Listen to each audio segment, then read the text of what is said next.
अल्हम्दुलिल्लाहि रब्बिल आलमीन वस्सलातु वस्सलामु अला सय्यिदिल मुरसलीन।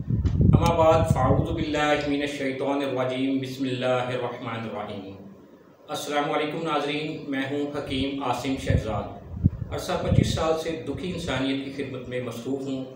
अपने मतलब के साथ साथ एक अरसे से रेडियाई लहरों पर भी इंसानियत की खिदमत के लिए टाइम निकालता हूँ और मुख्तलिफ़ बीमारियों के हवाले से ख़वातीन व हज़रात के बज़रिया ख़ुतूत, SMS, व्हाट्सएप मैसेजेस के थ्रू भेजे गए जो उनके मसाइल हैं उनका हल उनको बताता रहता हूँ। इन्हीं बहन भाइयों की इसरार पर अब सोशल मीडिया पर भी हाज़िर खिदमत हूँ।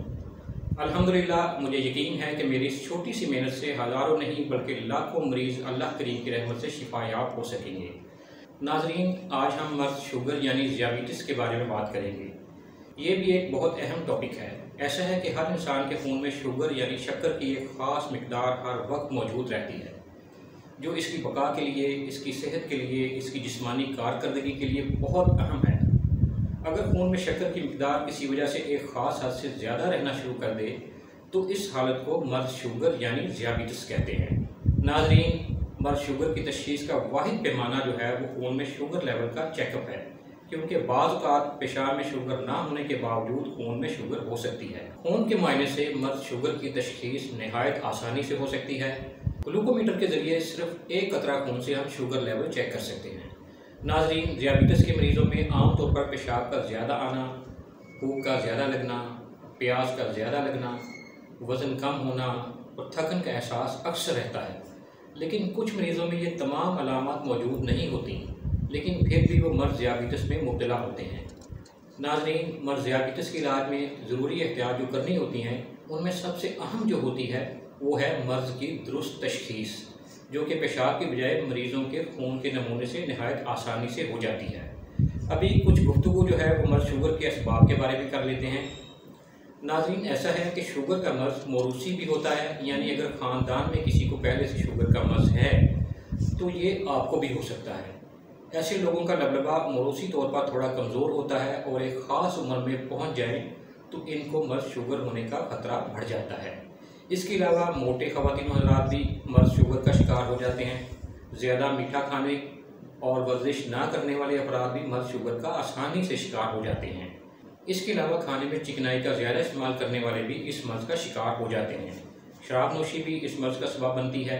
बहुत ज़्यादा और बेवक्त खाना भी मर्ज़ का सबब बन सकता है। मुस्तकिल ज़हनी दबाव, गम, फ़िक्र, परेशानी, स्ट्रेस भी इस मोज़ी मर्ज़ के असबाब में शामिल हैं। इसके अलावा ऐसी अद्वियात का ज़्यादा इस्तेमाल जिनसे खून में शक्कर की मिकदार बढ़ जाती है, मसलन स्टेरॉयड वगैरह, इनसे मर्ज़ शुगर लाहक हो सकता है। अब आते हैं इलाज की तरफ। नाज़रीन, मर्ज़ शुगर के इलाज से पहले एक बहुत ज़रूरी बात आपको बताता चलूँ कि हमारे तरीका इलाज यानी तिब्बे यूनानी में मर्ज़ शुगर को 3 इक़साम में तकसीम किया जाता है। इनमें 2 इक़साम ऐसी हैं जिनको मर्ज़ शुगर नहीं कहा जा सकता। ये झूठी शुगर होती हैं, यानी ये दोनों इक़साम असली शुगर नहीं हैं और बाज़ हालात में ये खुद ब खुद ख़त्म भी हो जाती हैं। जबकि एक किस्म जिसे आसाबी शुगर कहते हैं, यही असली शुगर है और इसी शुगर का इलाज बतौर शुगर के किया जाता है। इसमें पेशाब का रंग जो है वो सफ़ेद हो जाता है और बार बार हाजिर होती है। प्यास भी बहुत ज़्यादा लगती है। ऐसा मरीज़ बार बार पानी पीता है और बार बार पेशाब करता है। वज़न तेज़ी से गिरना शुरू हो जाता है, ज़ुबान बिल्कुल सफ़ेद हो जाती है और मरीज़ बिल्कुल ठंडा हो जाता है। ये सारी अलामात असली शुगर यानी आसाबी शुगर की हैं। ऐसी शुगर में हमारे जिस्म में मौजूद लबलबा जो है, इसके इंसुलिन हार्मोन में बिगाड़ पैदा होकर खून में शक्कर की मिकदार बढ़ जाती है, जो हमारे आसाब, गुर्दों, दिल और बिनाई पर नहायत बुरे असर डालती है। इस हालत में लबलबा के फेल को दुरुस्त करके मेयारी इंसुलिन की पैदाइश के लिए एक बहुत ही मौसर नुस्खा आपको बताई देता हूँ, नोट फरमा लें। जिसके कुछ ही अरसे के इस्तेमाल से पेंक्रियास यानी लबलबा का फेल दुरुस्त हो जाता है और कुदरती इंसुलिन का तवाज़ुन मेंटेन होना शुरू हो जाता है।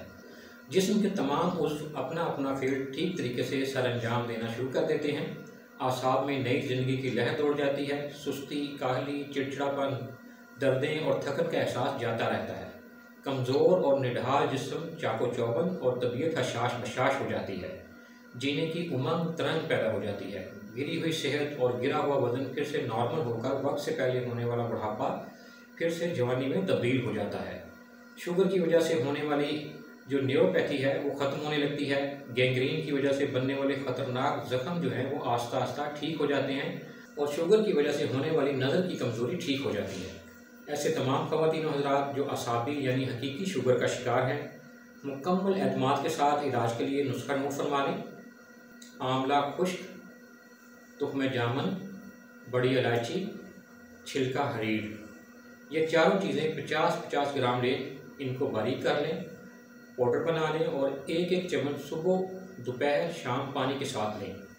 इंशाअल्लाह कुछ ही दिनों में शुगर लेवल जो है वो बिल्कुल नॉर्मल हो जाएगा। अगर खुदा न खास्ता शुगर लेवल 300 भी होगा तो एक ही दिन में 100 पे चला जाएगा। अब आते हैं दूसरी किस्म की शुगर की तरफ, जो कि गर्मी और खुश्की की वजह से बनती है। इसमें मरीज़ का शुगर लेवल 450 तक हो सकता है, लेकिन पेशाब ज़्यादा नहीं होता और बदबूदार होता है, रंगत भी जर्द होती है और जलन भी होती है। सारी रात में भी ऐसे मरीज़ को पेशाब की हाजत नहीं होती। ऐसे अफराद जो मुरगन ग़िज़ाओं के शौकीन होते हैं या बहुत ज़्यादा गोश्त खाने वाले इस मर्ज़ का शिकार होते हैं। इनका जो ब्लड प्रेशर है वो भी अक्सर हाई रहता है। ये असल में गर्मी के मरीज़ होते हैं। इनमें सिफरावी तहरीक होती है, सिफरा बहुत ज़्यादा बनता है। गर्मी खुश्की की वजह से लबलबा के अंदर सोजिश आ जाती है और ये अपना काम छोड़ देता है। इस तरह शुगर लेवल हाई हो जाता है। इसमें आसाबी कावा इस्तेमाल करें तो बहुत फ़ायदा होता है। आसाबी कावे का नुस्खा मैं आपको बता देता हूँ, नोट फरमा लें। ज़ीरा सफ़ेद और इलायची दोनों हम वज़न लेकर पाउडर कर लें।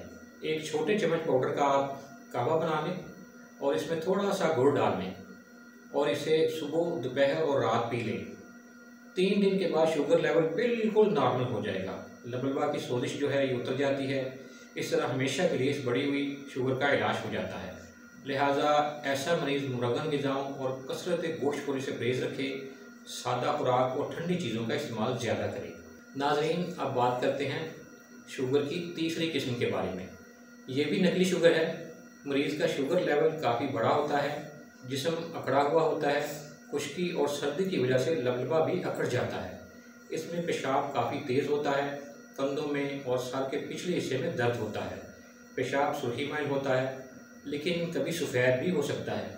लेकिन अक्सर ऐसी शुगर में पेशाब का रंग सुर्खी माइल होता है। ऐसी शुगर को तेज़ाबी शुगर कहते हैं और ऐसे शुगर वाले मरीज़ का पेशाब लेकर इसमें थोड़ा सा अगर मीठा सोडा शामिल करें तो इसमें बड़ा सा उबाला आ जाता है, क्योंकि पेशाब के अंदर तेज़ाब होता है। जबकि असल शुगर में पेशाब के अंदर तेज़ाब नहीं होता, इसमें अल्कली होती है। ऐसी शुगर वाले मरीज़ को हरारत दें तो मसला हल हो जाता है। इसके लिए मैं आपको नुस्खा बता देता हूँ, नुस्खा नोट कर लें। अजवाइन, सुर्ख राई, तेज़पात, ये तीनों चीज़ें 1-1 तोला, जबकि गंधक आंवला सार 3 तोला। इन सब को बारीक करके आधा चम्मच सुबह, दोपहर और शाम दूध के साथ लें। इसके इस्तेमाल से जिस्म में हरारत आ जाएगी, पेशाब सुर्खी माइल पीला हो जाएगा और आँखों में जलन महसूस होगी। नाज़रीन, ये सारी अलामात जो हैं शुगर के जिस्म में ख़त्म होने की हैं। कुछ दिनों के बाद अब मज़ीद ऐसे मरीज़ को 15 यौम के लिए ये नुस्खा इस्तेमाल करवाएं। वो नुस्खा मैं आपको बता देता हूँ, आप नोट फरमा लें। सौंठ 50 ग्राम, नुशादत 30 ग्राम, काली मिर्च 10 ग्राम और सना मक्खी 80 ग्राम। इन सब का सफ़ूफ बना लें और आधा चम्मच सुबह, दोपहर, शाम इस्तेमाल करवाएं। इंशाअल्लाह बीमारी ख़त्म हो जाएगी। मज़ीद एक नुस्खा है, वो भी इस किस्म की झूठी शुगर के इलाज के लिए बहुत मुफीद है। नुस्खा नोट फरमा लें। पान की जड़ किसी भी पंसारी की दुकान से आसानी से मिल जाती है। पान की जड़ 100 ग्राम लेकर सफ़ूफ बना लें और इसमें खालिश शहद 250 ग्राम लेकर दोनों को अच्छी तरह मिक्स कर लें। एक छोटा चम्मच सुबह, दोपहर और रात खाने के बाद लें। बढ़ी हुई तेज़ाबियत ख़त्म हो जाएगी। मज़ीद अजवाइन और पुदीना बराबर वज़न में सफ़ूफ बना लें। 1 कप पानी में आधा चम्मच डालकर कहवा बना लें और गुड़ से मीठा कर लें। ये कहवा सुबह, दोपहर और रात लें। अल्लाह करीम की रहमत से सिर्फ 20 यौम में शुगर का नामो निशान नहीं रहेगा। नाज़रीन, आज के लिए इतना ही, चूँकि वक्त महदूद है। आने वाले प्रोग्राम में मज़ीद किसी मर्ज़ और इसके इलाज के बारे में तफसीली बातचीत करेंगे। इस वक्त तक के लिए हकीम आसिम शहजाद को इजाज़त दीजिए। नाज़रीन, किसी भी बीमारी की सूरत में फ़ौरन इलाज के लिए रब्ता फरमाएँ ताकि बर वक्त इलाज हो सके। इस मकसद के लिए मुझसे आप भरपूर तिब्बी रहनुमाई हासिल कर सकते हैं और फ़ौरी रब्ते के लिए मोबाइल नंबर नीचे स्क्रीन पर मौजूद हैं, इन्हें नोट फरमा लें। नाज़रीन, आपको हमारी ये मेहनत पसंद आई है तो प्रोग्राम को लाइक करें, सब्सक्राइब करें और बेल आइकन को ज़रूर क्लिक करें ताकि आइंदा भी सेहत के हवाले से अच्छी अच्छी मालूमात आप तक पहुँचती रहें। मज़हब किसी किस्म का हो या कितना ही पुराना क्यों ना हो, अभी रब्ता कीजिए और हासिल कीजिए अपनी बीमारी के इलाज से मुतल्लिक़ मुफीद मालूमात। इस दुआ के साथ इजाज़त चाहूँगा कि अल्लाह करीम तमाम बीमारों को शिफा अता फरमाए। आमीन। अल्लाह हाफ़िज़।